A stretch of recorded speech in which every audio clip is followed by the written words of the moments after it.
Hi, welcome to City Daily. My name is Ash, and I'd just like to spend a few minutes reflecting with you on something that's actually really important and actually quite serious. I know with City Daily we have a whole range of topics that we explore.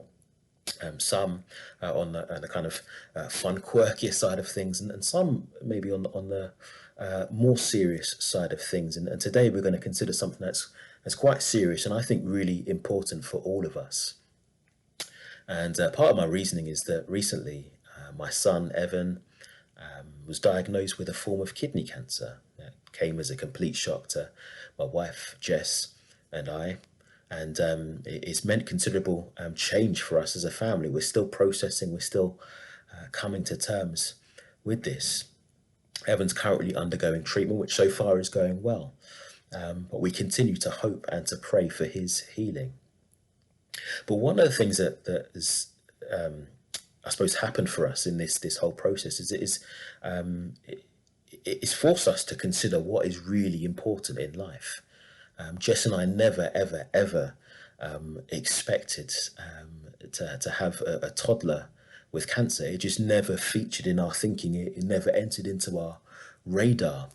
But now we are. This is forced upon us. This is the reality of our lives. Our son has a serious illness, that could ultimately cost him his life.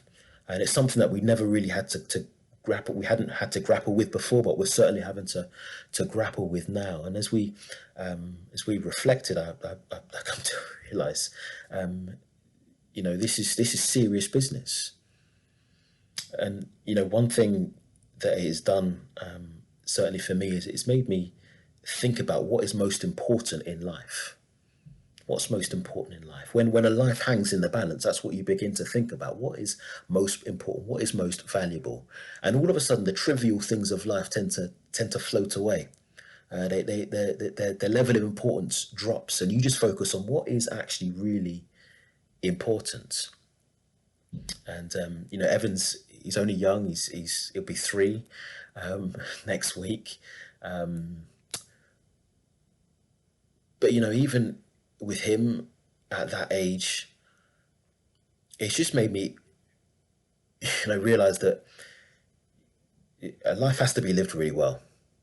That life has purpose to it.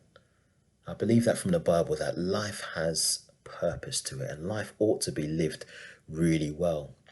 When I was a university student, I was really impacted by an American pastor, a guy called John Piper. John Piper wrote a book called Don't Waste Your Life. Really, really powerful book and highly recommended.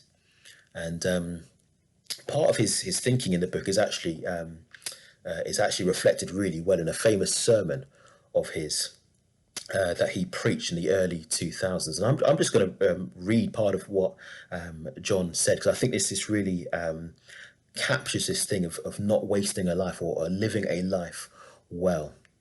And this is part of what John said in his sermon. He said, 3 weeks ago, we got news at our church that Ruby Ellison and Laura Edwards were killed in Cameroon. Ruby Ellison, over 80, single all her life, a nurse. She poured out her life for one thing: to make Jesus Christ known among the sick and the poor in the hardest and most unreached places. Laura Edwards, a medical doctor in the Twin Cities, and in her retirement partnering up with Ruby, she was also pushing 80, and going from village to village in Cameroon, the brakes gave way, over a cliff they go, and they're dead instantly. And John Piper said he asked his people, is this a tragedy? So two women in their 80s almost, the whole life devoted to one idea: Jesus Christ magnified among the poor and the sick in the hardest places.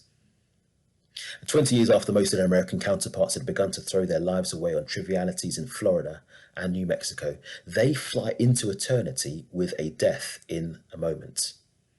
Is this a tragedy? He asked. And the crowd knew the answer, and they called out no, which might sound as a bit of a surprise to us. 2 people have lost their lives, they have died. Is that a tragedy? And they said no. Well, what's the reasoning? And Piper goes on, and he said, well, he said it's not a tragedy, But I'll read you what a tragedy is. And he pulled out a page from Reader's Digest and he read it out to them. He said, Bob and Penny took early retirement from their jobs in the Northeast 5 years ago, when he was 59 and she was 51. Now they live in Punta Gorda, Florida, where they cruise on their 30-foot trawler, play softball, and collect shells. That's a tragedy, he told the crowd. And I found that really, really powerful. I don't think John was downplaying the seriousness of the loss of life at all in talking about how for Ruby and Laura that wasn't a tragedy. He wasn't downplaying the loss of life. But I think what he was wanting to say is that there is a way to live life. Life has purpose, it has reason, it has value. And the Westminster Shorter Catechism, and I'm slightly paraphrasing here, but ultimately this document that was developed by Christians a few hundred years ago says that the chief purpose, the main reason for living for humanity, is to glorify God and to enjoy Him forever. And as I've reflected on Evan, and as I reflected on cancer and the shortness of life, I've reflected on the shortness of my own life. There will be a day when I die. It has made me just consider again what that means, what that looks like. To live a life that is wholly given over and devoted to God. A life that is all about knowing Him, loving Him, and following Him. There will be a day when I die. There will be a day when my life passes away.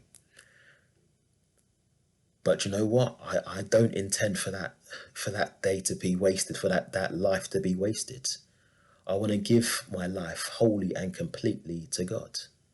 So that actually when I am dead and gone, others will look to my life and not so much be impressed by me, but they would recognize something special, something significant in my life. And that would be that I would be someone who has lived for God. And that's my encouragement to all of us today. I've been a bit rambly, and I do apologize for that. My thoughts have not been in a particularly ordered way today, but my encouragement, my challenge for all of us is, we've all got a life to live. We've been given the gift of life. Some will live longer or shorter lives. But can I encourage you and challenge you, don't waste your life. Give your life fully and completely to Jesus. That is the essence of an unwasted life. Whether you've got plenty, end up with plenty of money in the bank, whether you end up married with children or grandchildren, or you end up with a particular status in work, to be honest, none of that really matters. What matters is the relationship that you have with the Lord Jesus. So I'm going to say, please, please, please, don't waste your life.